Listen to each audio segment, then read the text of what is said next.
बिस्मिल्लाहिर्रहमानिर्रहीम। हना रबानी का दौरे काबुल। ये एक खातून के सामने हाथ जोड़े खड़े हैं जो कि अपने बेटियों को स्कूल नहीं जाने। دیروز خبر شنیدم خیلی خوشایند بود برام، با خدا اشک ریختم، اما امروز خیلی جگر خود دیدم.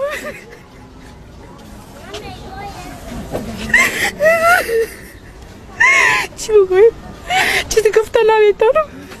چی کنیم کتازیا؟ چی بگویم دیگه؟ چی کنیم؟ ما هم دختر هستیم، ما هم از این افغانستان هستیم، ما هم بشر هستیم، انسان هستیم، چرا ما مکتب نریم؟ و قلبم خون گریه میکنه. تو چی وقت؟ او سال 3 سال است مادرش خندی تیر میکنیم، 186 روز شد ما مکتب نرفتیم. چرا؟